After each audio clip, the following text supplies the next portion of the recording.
The first thing that I started to ask myself, actually, before I read the information sheets that were submitted by the people who had expressed interest in this vacant seat, was I asked myself, what are the qualities that I think make a good school board member? And starting out as a given that all the people are people of high character, truthful, diligent, hardworking, that would just be a baseline. But what the distinguishing factors might be that I valued were an interest in Orange Unified School District, as expressed in their speech and in their actions, and a desire to give back. I valued a commitment to Orange Unified School District, as demonstrated by perhaps they went to Orange Unified Schools, perhaps their kids attended Orange Unified Schools, perhaps they worked or volunteered at our schools, or perhaps they had support, and also that they had support for Orange Unified Schools. And the stronger that commitment, the better. Because frankly, not all members of this school board are tightly connected to our public schools.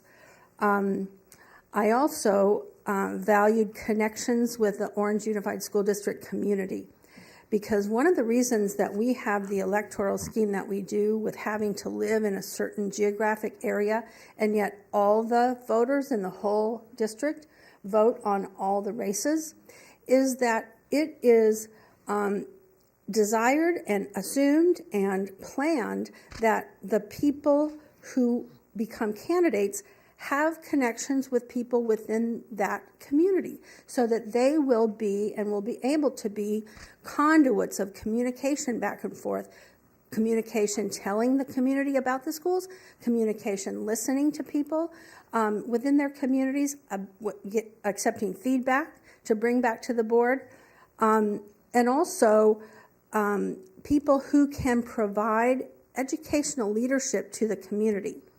And that's something that comes when you have connections to people and when you have credibility with them. Also, I looked for a focus on education as the number one priority.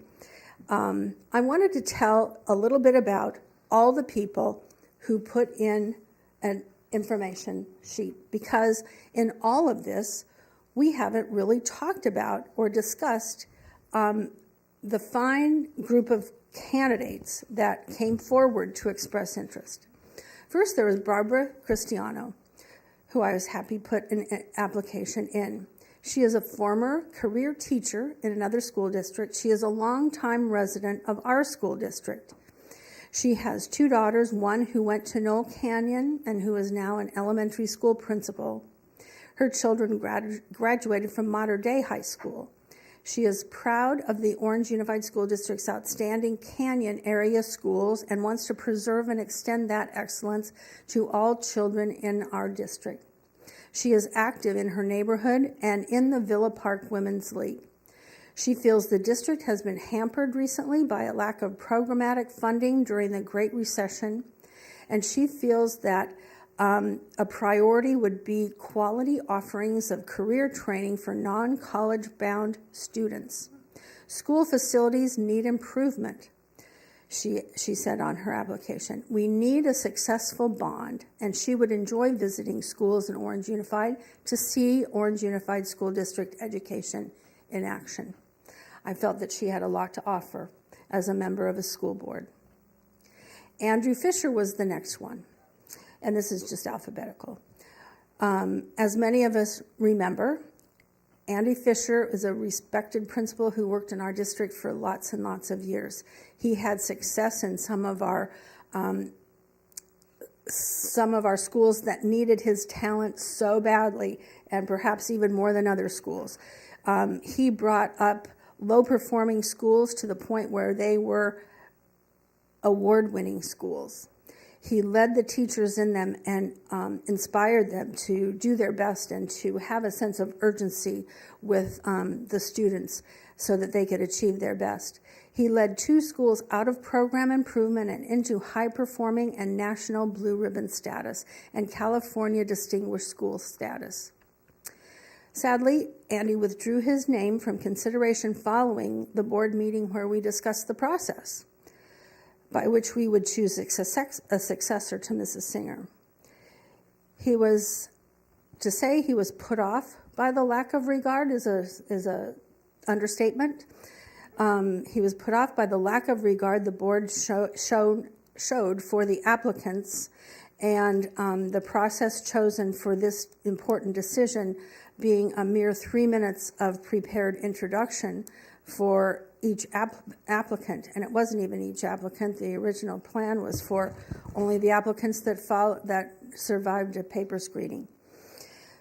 And he advocates that board members remember that the main focus of the board is the education going on in our schools, and he decries the small amount of involvement by board members at the schools. Rarely does a board member visit. Some do not visit at all. Board members do not know sufficiently what is happening with our students, with our teachers, and with professional development. We do not know enough. And here's my aside, nor do we talk enough about which programs are successful and which ones are not. As a board, we need to spend more time at our jobs. These were comments by Andy after he decided to withdraw his name. The third person alphabetically is Roberto Flores de Apodaca, a university professor and an expert witness to superior courts. His children all went to Villa Park High School. His wife has been a teacher in Orange Unified for a number of years.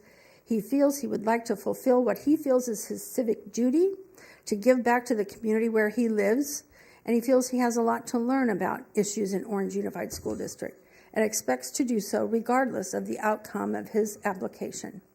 He felt that upgrading aging facilities was an important issue to be addressed.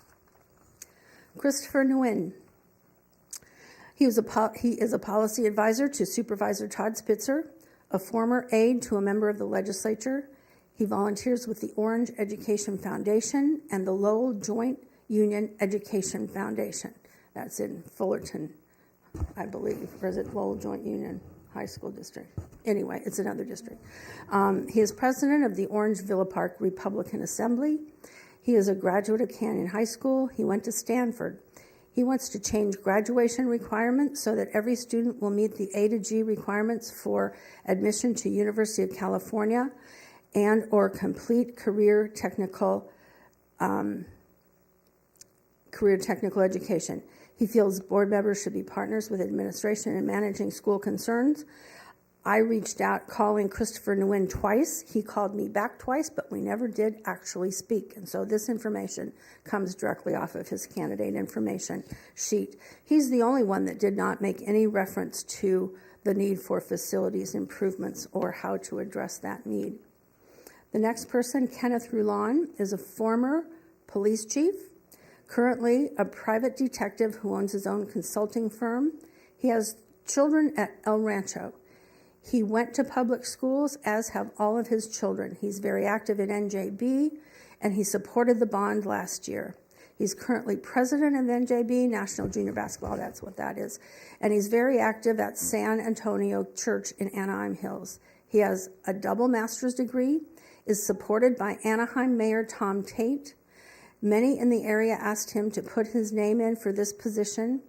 He would support a bond. He supports developing a plan for sale or not sale of property. He supports improving the perception of a united board.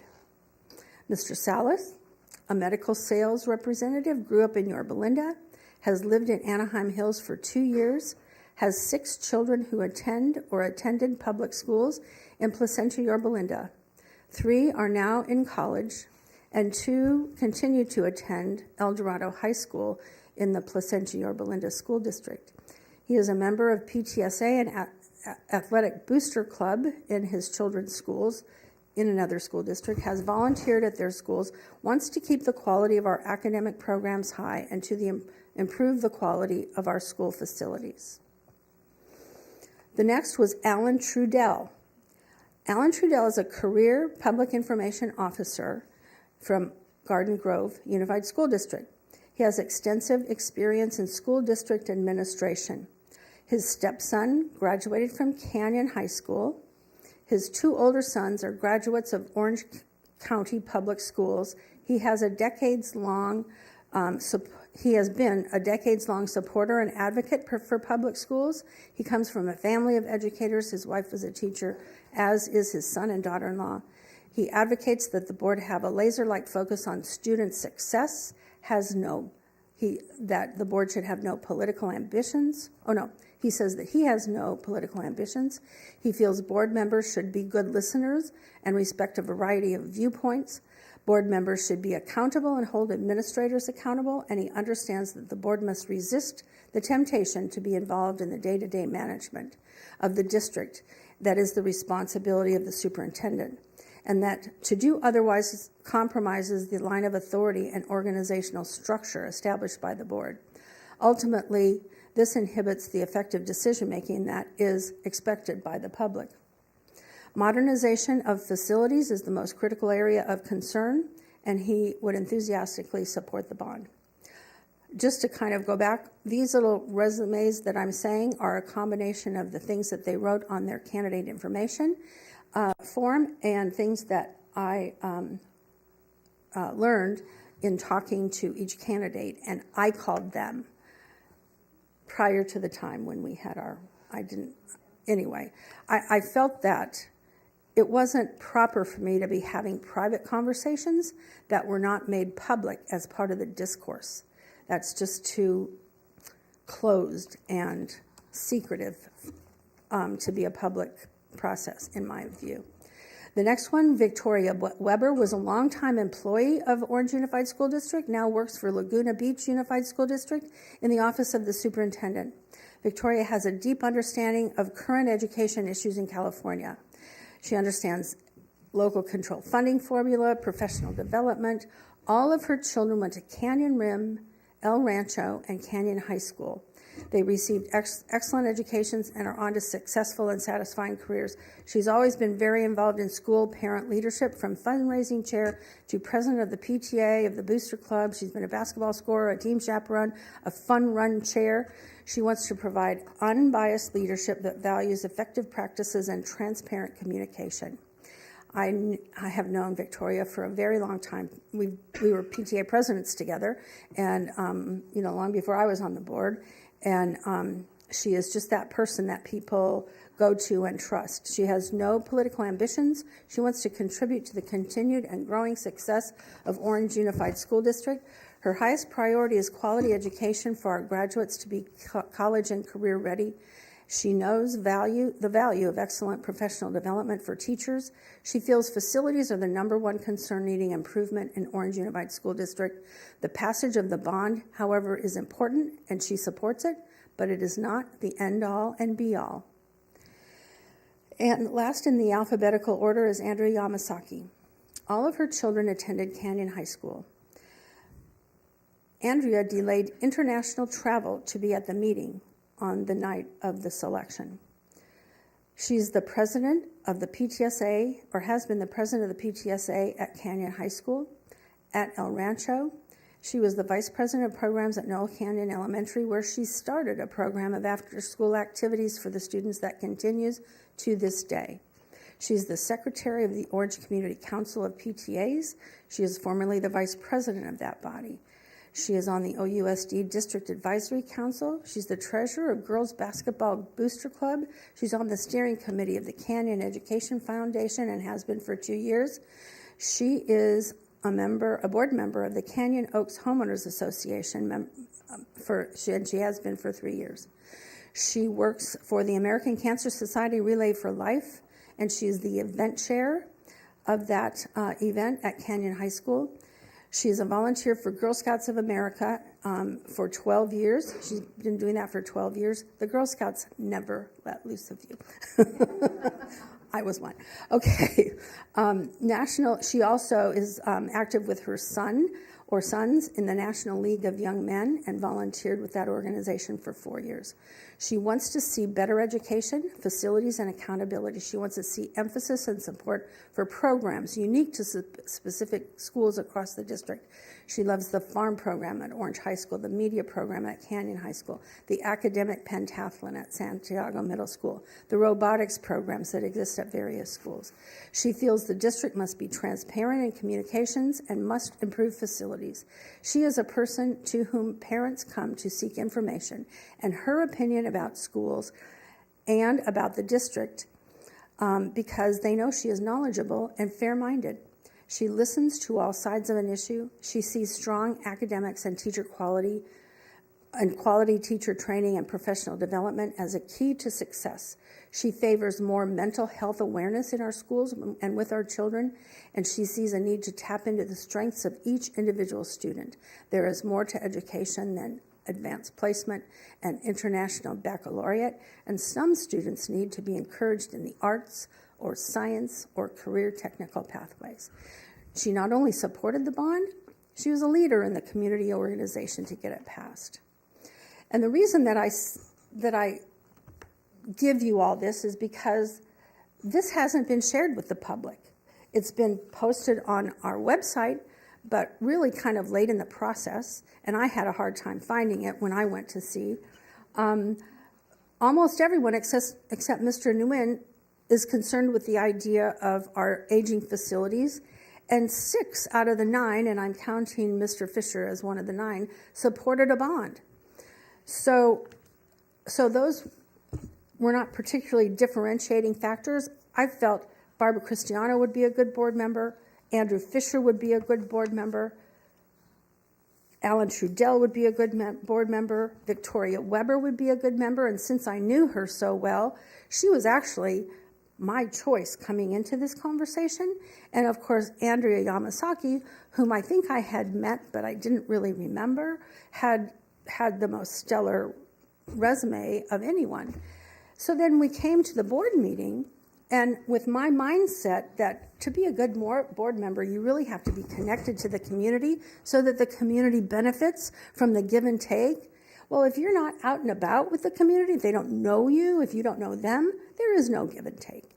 And so I was blown away, as was everyone in this room, when I think it was 30 out of 33 speakers or 35 speakers came and just raved about Andrea, chapter and verse. So 2 of the candidates even said, gosh, I hope you pick me, but if you don't pick me, please pick Andrea.